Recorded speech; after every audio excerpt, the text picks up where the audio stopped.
Hello दोस्तों, नमस्कार। मैं बंसी शास्त्री, हमारे काशी वैदिक ज्योतिष में आपका हार्दिक स्वागत है। दोस्तों, भगवान श्री गणेश का नाम लेके हम कार्य को प्रारंभ करेंगे। दोस्तों, आज हम जानेंगे कि कौन सा ग्रह अर्थात नवग्रह में कौन सा ग्रह शुभ कारक है और कौन सा ग्रह अशुभ कारक अर्थात पाप ग्रह है। ठीक है, आज हम यही देखेंगे कि शुभ कारक और पाप कारक ग्रह कौन कौन सा है। आज हम इसी के बारे में चर्चा करेंगे। दोस्तों, अगर आप हमारे वीडियो में बिल्कुल नए हैं तो इसे लाइक और सब्सक्राइब करके शेयर जरूर कर दीजिएगा। हमेशा नए नए वीडियो मिलते रहें और अपने दोस्तों के पास शेयर कर दीजिए, जैसे कि उनको भी पता चल पाए कि कौन सा ग्रह शुभ कारक है कुंडली में और कौन सा ग्रह कुंडली में अशुभ कारक है अर्थात पाप ग्रह है। ठीक है दोस्तों, तो चलते हैं हम चार्ट के माध्यम से समझते हैं। दोस्तों यहाँ पे हम देखेंगे सूर्य जो है, सूर्य क्रूर ग्रह माना गया है।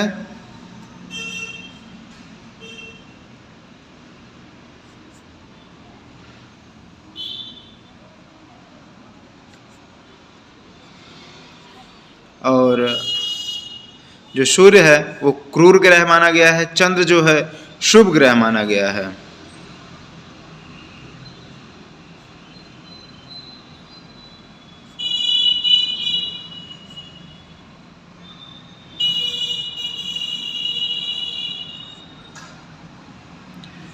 और जो मंगल है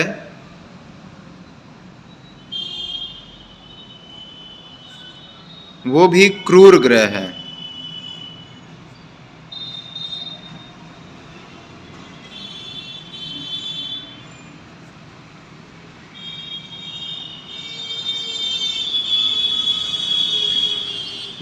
अब जो बुध है वो शुभ ग्रह है।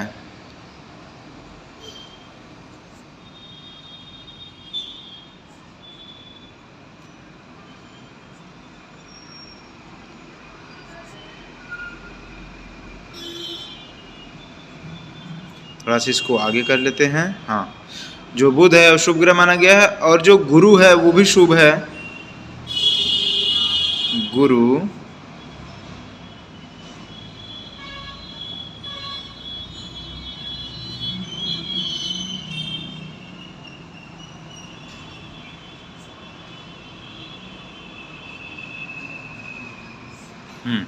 और जो शुक्र है वो भी शुभ ग्रह माना गया है। शुभ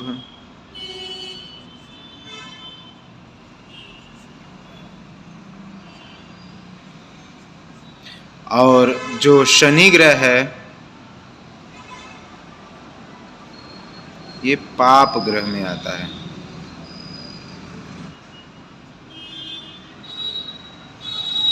ग्रह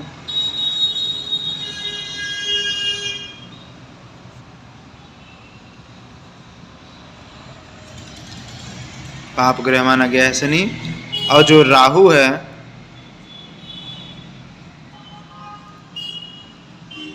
वो भी पाप ग्रह।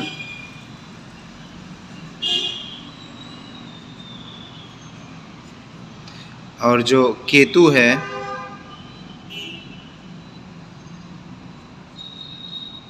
वो भी पाप।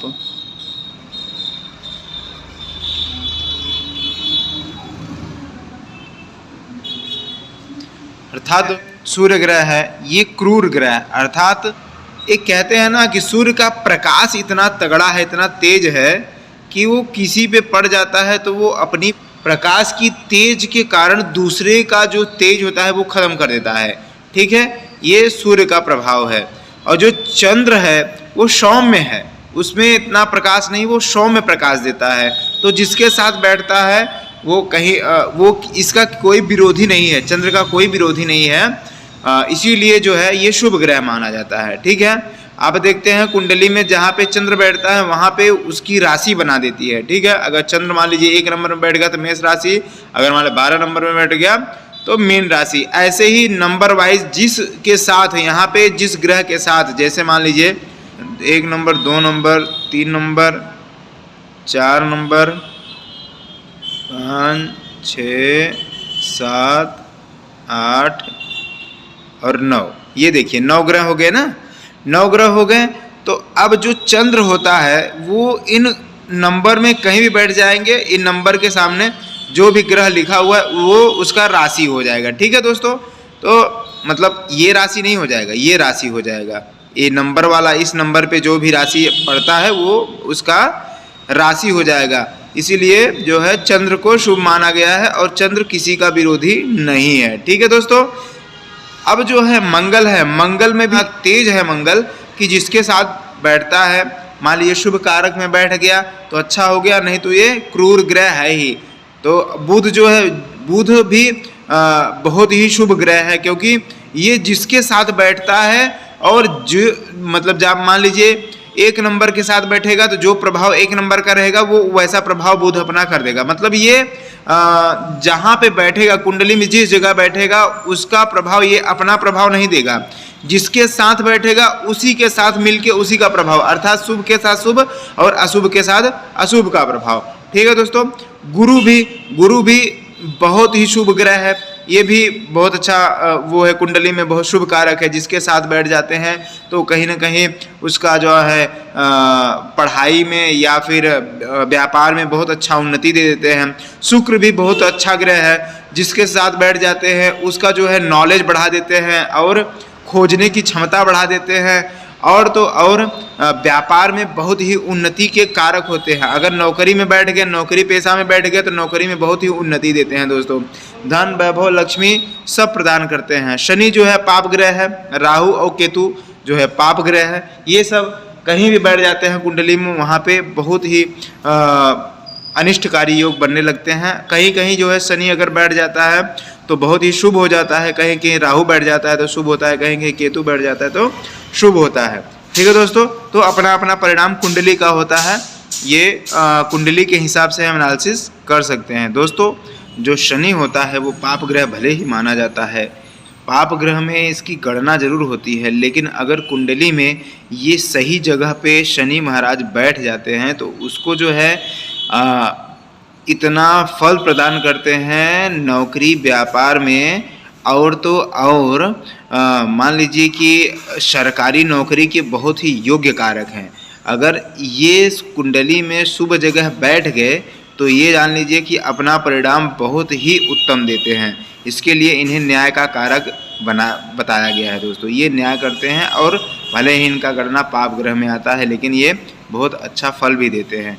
राहु, सेम कंडीशन राहु का भी है। अगर कुंडली में बहुत अच्छी स्थिति में राहु है तो आपको रंक से राजा ही बना के छोड़ेगा।